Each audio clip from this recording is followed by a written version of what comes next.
Salut, aujourd'hui tuto numéro 2 pour apprendre à faire du dropshipping sur eBay. La dernière fois on a vu dans le tuto numéro 1 comment créer ton compte sur eBay, comment démarrer un petit peu. Et là on va vraiment rentrer dans le vif du sujet, comment tu vas pouvoir commencer à vendre. Alors sois bien attentif, on va aller derrière mon écran, je vais tout te montrer. Juste avant, si tu n'es pas encore abonné à la chaîne, fais-le juste en dessous de la vidéo. Ça te permettra de rejoindre ma communauté de plusieurs milliers de personnes. Et maintenant on va pouvoir passer à la vidéo. On se retrouve derrière mon écran, à tout de suite. Alors voilà, on se retrouve derrière mon écran pour l'étape 2 de commencer en dropshipping sur eBay. La dernière fois, je t'ai montré comment paramétrer ton compte, créer ton compte et tout mettre en place juste avant la vente. Et là, je vais te montrer vraiment comment tu peux commencer à vendre en 4 points. Donc je vais t'expliquer ces 4 points dans la vidéo et juste après, je vais te montrer, je vais te présenter un produit gagnant, je vais te montrer comment trouver le fournisseur, comment le lister.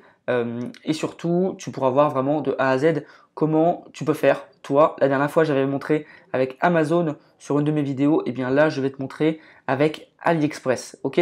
Dans un premier temps, ce qui est important pour bien commencer à vendre sur eBay, c'est de définir ta stratégie. Alors, il y a plusieurs points pour définir ta stratégie. Tout d'abord, est-ce que tu vas vendre beaucoup de produits à une marge faible? C'est-à-dire, est-ce que tu veux vendre 100 produits par jour à une marge de 1 euro? Ou est-ce que tu préfères vendre 2 produits par jour à une marge de 50 euros chacun? Ça, c'est une question que tu dois te poser. Il y a différentes stratégies. Les deux peuvent fonctionner. Moi, j'ai déjà testé les deux.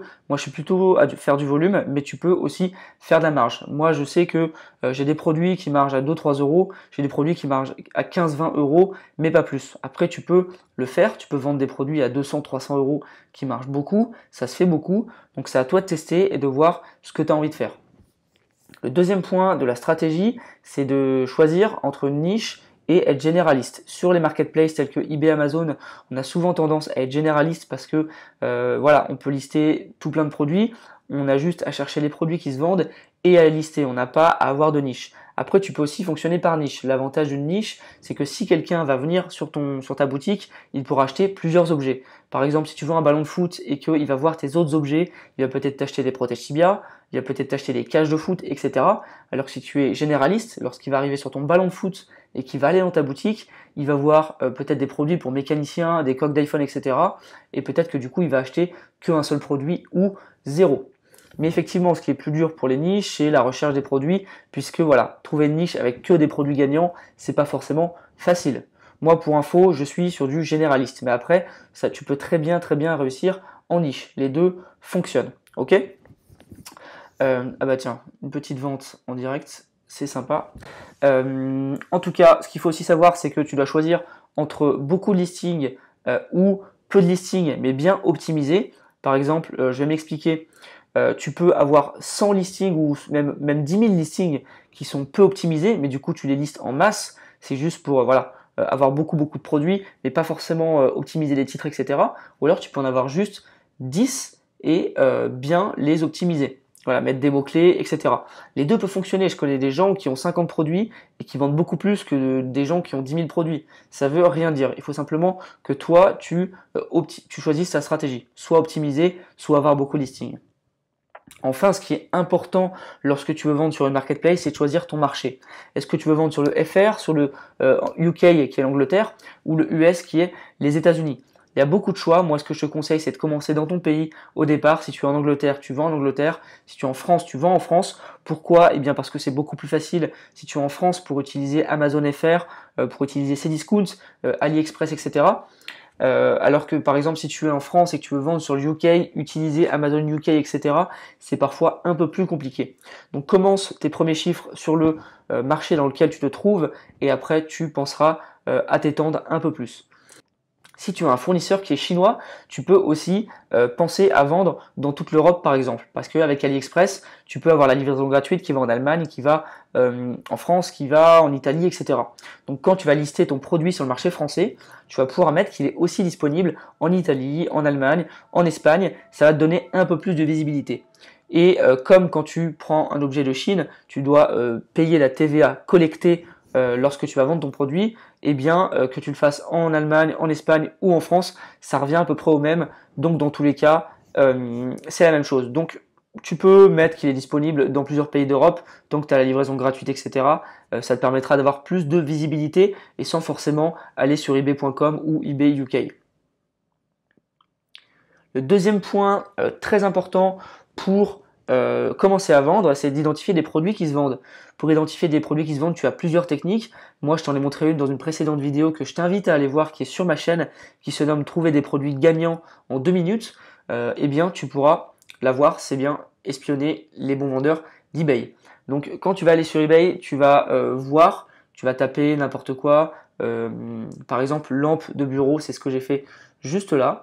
Eh bien, tu vas pouvoir voir les vendeurs qui vendent bien. Par exemple, cette lampe, elle a été très bien vendue, 156 objets vendus. Donc là, tu pourras aller sur le profil de ce vendeur et regarder les autres objets qu'il a en vente. Ça, c'est une technique.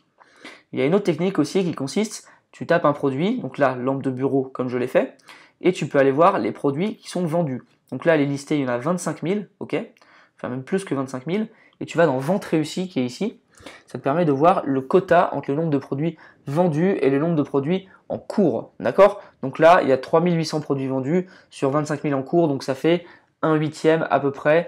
C'est pas dingue, ok? C'est pas dingue. Il faudrait plus segmenter avec d'autres mots-clés. Mais voilà, c'était pour te montrer que c'est comme ça que tu peux faire. Tu peux aussi utiliser Google Trends. Google Trends que j'ai juste là, ça te permet de voir les tendances. En fait, ça va te permettre de voir les mots-clés qui sont recherchés le plus souvent par les utilisateurs par saison. Par exemple, les gants, c'est plutôt en hiver, donc ne liste pas de gants en été, par exemple. Donc là, c'est vraiment un exemple stupide, mais c'est ce que va te dire Google Trends. Ok, les gens recherchent les gants en hiver. Ensuite, tu peux aussi identifier les produits qui ont la mention X objets vendus ou X personnes suivent la vente. Ça montre que c'est des objets qui sont beaucoup visités, qui sont beaucoup suivis ou vendus, et donc que ce sont des objets à fort potentiel. Par exemple, pour revenir à ce produit-là, 156 objets vendus, eh bien tu peux le voir directement d'ici. Tu vois, plus de 13 suivis, ça c'est des objets qui peuvent être intéressants de regarder. Ensuite, plus avancé, là je te conseille pas de le prendre si tu es au début, si tu commences, c'est d'utiliser des outils payants. Bien sûr, il y a une période d'essai qui est gratuite, notamment Zik Analytics et Chili Hunter. C'est des produits qui te permettent d'espionner les concurrents avec vraiment des statistiques qui sont très précises et de trouver dans leur store les produits qui se vendent le mieux, là aussi avec de très bonnes statistiques. Donc c'est très intéressant. Je vous ferai des vidéos moi pour vous les présenter, mais en tout cas à l'heure d'aujourd'hui, c'est pas le sujet. Si vous commencez, c'est pas des outils que je vous recommande au tout début. Moi par exemple, j'utilise seulement Zik Analytics et pas Chili Hunter, mais j'utilise surtout et beaucoup l'espionnage et les objets vendus dans certaines catégories. Moi je vous recommande cela, c'est vraiment les deux qui fonctionnent le mieux au début. Le troisième point pour vraiment bien vendre sur eBay, c'est trouver des fournisseurs. Une fois que tu as ton objet qui se vend, tu sais qu'il se vend sur eBay, toi aussi tu as envie de le vendre et il te faut un fournisseur. Donc tu vas trouver les fournisseurs. Déjà, quel fournisseur va te permettre de trouver l'objet que tu veux vendre, mais en moins cher, parce qu'il faut que tu l'aies moins cher si tu veux faire une marge. Donc par exemple, la lampe, tu peux la chercher sur Amazon, sur AliExpress, n'importe où, pour trouver moins cher. Mais après, tu vas aussi devoir te poser d'autres questions. Est-ce que tu veux un fournisseur qui est pas cher mais qui a une livraison assez longue, ou est-ce que tu veux un service impeccable, livraison rapide, retour gratuit, etc., mais avec moins de marge? C'est la question qu'il faut se poser. Est-ce que tu veux, voilà, concrètement, c'est la comparaison entre un fournisseur type Amazon et un fournisseur chinois. C'est vraiment ça la différence, mais les deux fonctionnent, mais il faut vraiment que toi, tu mettes en place ta stratégie. Ensuite, est-ce que tu veux que ton fournisseur soit en Europe, en France, en Chine? Ça, c'est une question que tu dois te poser. Et enfin, comment gérer le packaging et la facture? Ce qu'il faut savoir, c'est que moi, j'ai déjà traité ces problèmes dans d'autres vidéos. Le packaging n'est pas du tout un problème puisque le client, tant qu'il a son produit, il s'en fout complètement du packaging. Je l'ai dit dans une vidéo, tu peux aller la voir si tu veux, elle est sur ma chaîne. Et enfin, la facture, c'est pas non plus un problème. Sur Amazon, tu mets que ta commande contient un cadeau, il y a un petit bouton que tu verras et ça enlève la facture du colis. Et enfin, sur AliExpress, tu as juste à dire à ton fournisseur par message au moment de l'achat, soit que tu fais du dropshipping et qu'il enlève la facture, soit que c'est un cadeau et qu'il enlève la facture. Dans les deux cas, il le fera, pas de souci, dans 99% des cas, ils le font.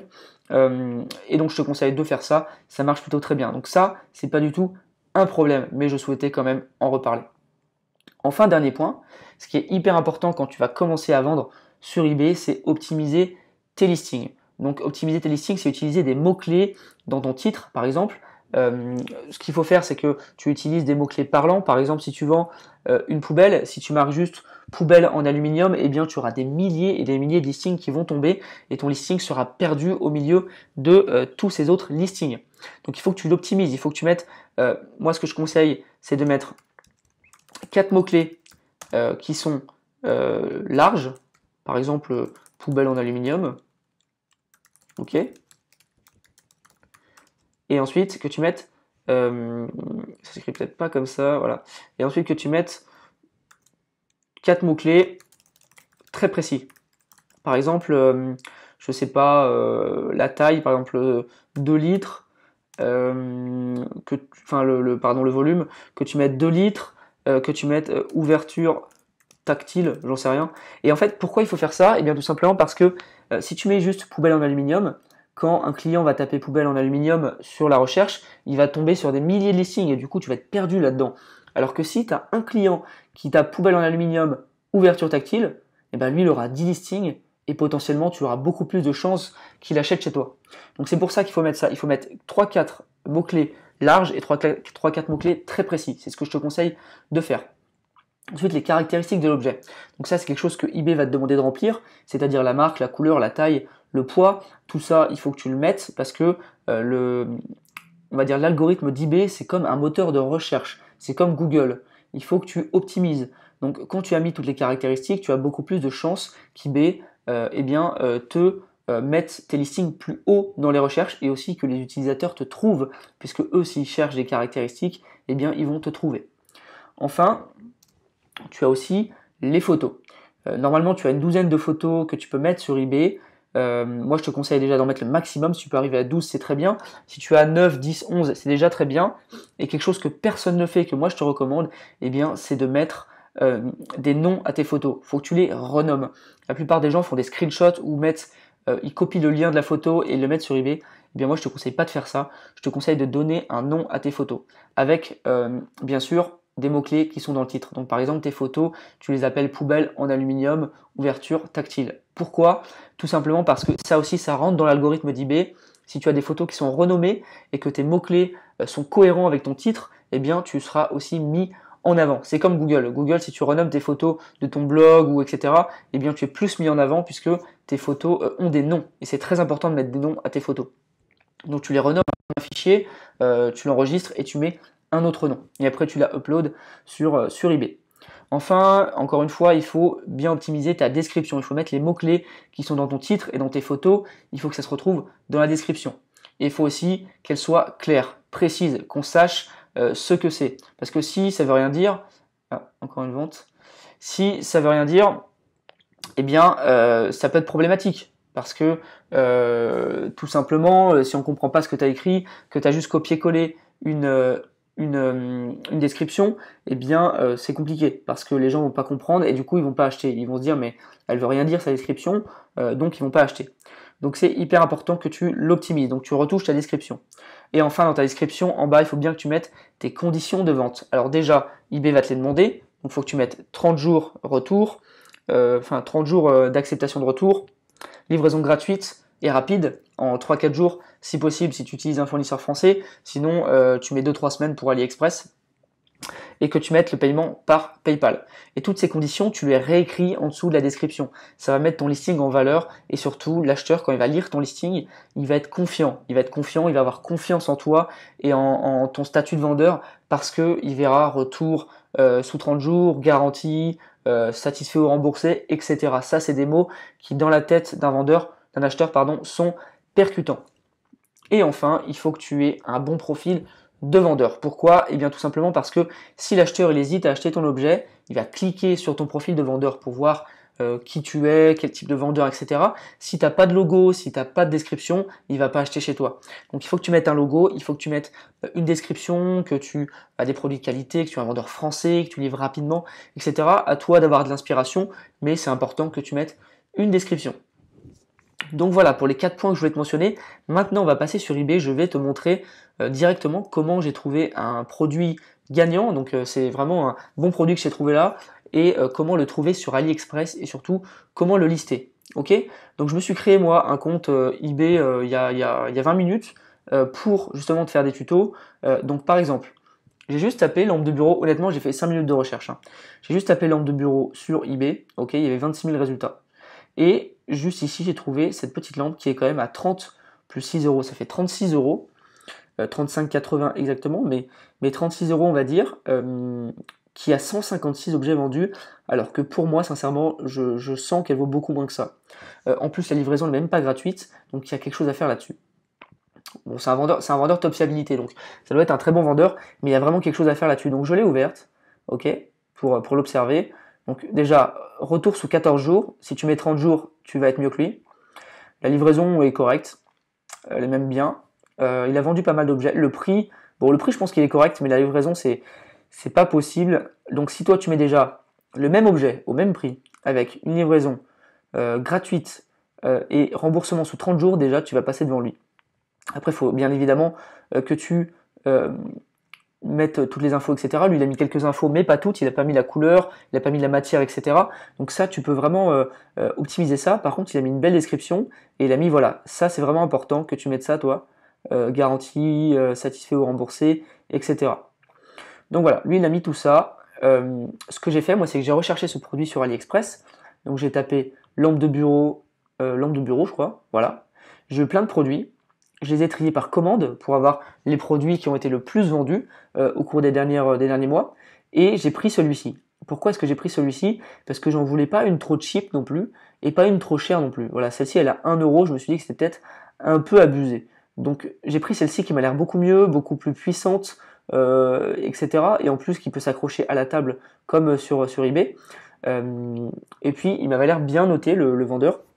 Donc voilà, ça me coûte 10 euros avec la livraison AliExpress Standard Shipping. Donc moi, je vous conseille cette livraison puisque tu es livré entre 14 et 17 jours et souvent, ils remplissent bien leur mission. C'est-à-dire souvent, ça arrive vraiment, moi je l'ai souvent entre 10 et 17 jours. Quand soit chez mon client, soit quand je commande un produit pour le tester pour d'autres raisons, souvent c'est entre 10 et 17 jours. Pardon.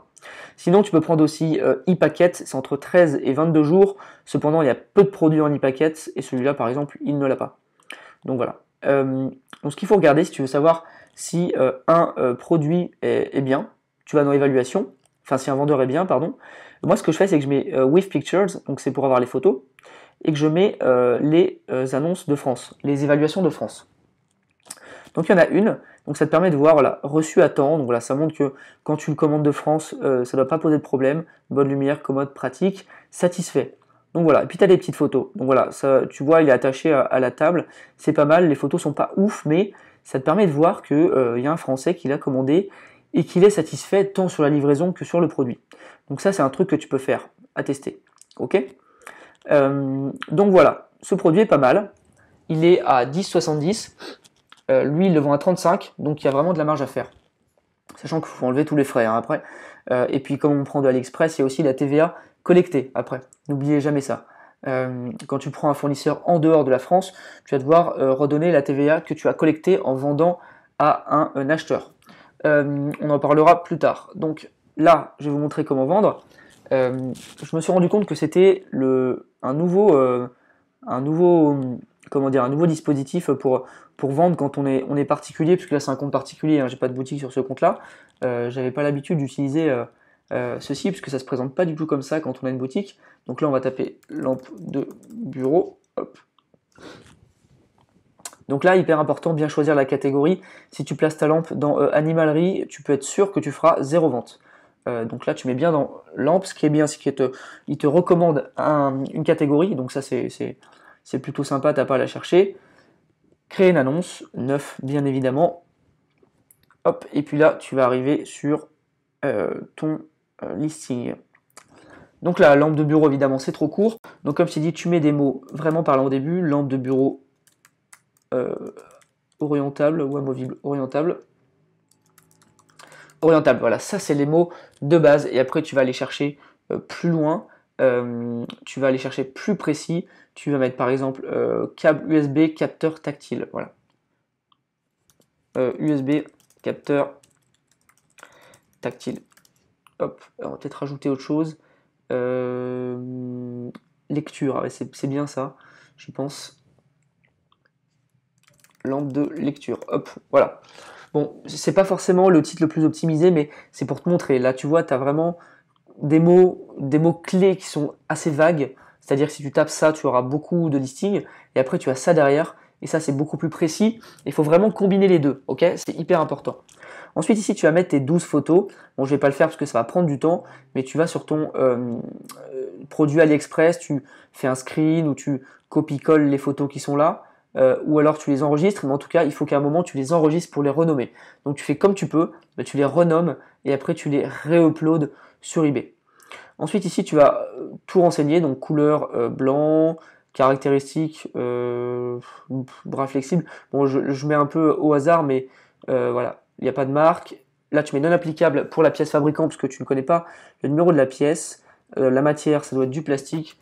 Enfin peu importe, tu te renseignes un peu en regardant le listing et tu mets toutes les informations, ok, c'est important.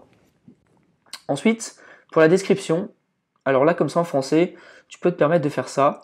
Donc vraiment, faut pas le laisser comme ça, hein. Tu fais ça, mais par contre, tu vas remodifier. Pourquoi? Parce que souvent, dans les descriptions AliExpress, en fait, ce qu'il y a, c'est qu'il y a beaucoup de fautes d'orthographe ou des phrases qui veulent rien dire. Donc tu copies-colles, mais après, tu modifies absolument tout. Tu vois, là, je viens de modifier parce que ça voulait rien dire. Donc règlement continu, appuyez longuement sur le bouton pour régler la luminosité qui est personnalisée pour vous. Ça va. Conception de port USB, tu vois, ça veut rien dire. Donc ça faudra changer. Tu vois, par exemple, là, je le fais pas, je vais pas passer du temps dessus, mais il faudra changer, c'était un exemple. Et surtout, important, moi, ce que je fais pour qu'il y ait les mots-clés, je remets le titre, ok? Donc tu te mets en gras, hop, tu te remets un petit gros titre. Voilà, comme ça fait un rappel et ça permet à eBay d'avoir un rappel de mots-clés. Et place bien tes mots-clés aussi dans le texte, comme ça permet vraiment à faire un rappel pour eBay. Ensuite, ici, tu vas mettre la livraison. Donc, par exemple, livraison gratuite. Nous expédions les produits dans la journée. Les délais peuvent aller de 2 à 3 semaines. Voilà. Généralement, tu mets ça. Là, tu vas faire un truc retour. Donc, satisfait ou remboursé. Si le produit ne vous satisfait pas, vous pouvez le retourner gratuitement. Ok? Donc ça va mettre en confiance l'acheteur. Ok? Ensuite, paiement. Les paiements se font par PayPal et sont entièrement sécurisés. Bon, je mets ça. Voilà. Après, c'est à vous de faire à votre sauce. Mais en tout cas, il faut bien mettre ça, c'est très important. Tu peux rajouter des trucs hein, à propos de nous. Enfin, voilà, tu peux vraiment faire un storytelling. Mais là, moi, c'est ce que je fais d'habitude, c'est que je vais droit au but, paiement, retour, livraison, hop, et ils ont compris comme ça. Ensuite, au niveau du prix, donc on l'a à 10 euros, hein, c'est ça. On l'a à 10 euros. Je vérifie bien, 10,70. Ok. Lui, il le vend à 36. Tu vois, en tout, ça fait 36. Donc on va quand même essayer d'être bien moins cher parce que lui, il en a vendu beaucoup. Donc voilà, il y a la preuve sociale, etc. Donc je pense qu'on va le mettre à 24,99. Pourquoi? Tout simplement parce que ça nous fait 4 ou 5 euros de marge comme ça après toutes les taxes. Si tu prends la TVA, les impôts, les charges et les frais eBay et PayPal, ça te fait environ 35% au moins, 35% de charges, ok? 35% de charge, donc tu perds 35%. Donc tu perds un tiers. Tu perds un tiers sur 24, on va perdre un tiers, on va perdre 8. Donc il va nous rester 16. On l'a à 10,70. S'il nous reste 16, on va faire environ 5 euros de marge sur le produit. Donc c'est vraiment bien. Alors mince, j'ai mis en enchère par contre, faut pas faire ça. Hop, faut le mettre en achat immédiat, excusez-moi. Faut pas mettre en chair. En chair, c'est une galère. Donc pour ce type de business, le dropshipping, faut pas mettre en enchère, faut mettre en achat immédiat. Ensuite ici, envoyer l'objet. Je te laisserai mettre tes conditions de livraison, etc. Moi je l'ai pas fait. Voilà, tu pourras le faire de ton côté et tu coches pas remise en main propre parce que si c'est un produit AliExpress et que il arrive dans 3 semaines, vaut mieux pas faire une remise en main propre. Donc voilà, c'était vraiment pour te montrer comment faire. Honnêtement, c'est pas très dur, ça demande un peu de temps, il faut vraiment s'entraîner, etc. Mais c'est pas très dur. J'espère que ça t'a aidé. C'était vraiment les 4 points que je voulais te montrer pour commencer à vendre sur eBay. J'espère que tu vas pouvoir t'en inspirer et utiliser tout ça pour commencer à vendre et pour réussir tes ventes. Tu as vu comment trouver un produit, comment on faisait sa stratégie de vente, mais également comment on pouvait lister un produit de AliExpress et comment on pouvait vraiment optimiser ces listings correctement. J'espère que je t'ai aidé. N'hésite pas à mettre un like, à partager ou à mettre un petit commentaire. Abonne-toi aussi si tu n'es pas encore abonné à la chaîne juste en dessous de la vidéo. Ça me fera plaisir et puis tu rejoindras toute ma communauté et tu auras mes vidéos exclusives. Voilà, c'est terminé pour cette vidéo. J'espère que ça t'a plu. Je te dis à une prochaine fois. Salut!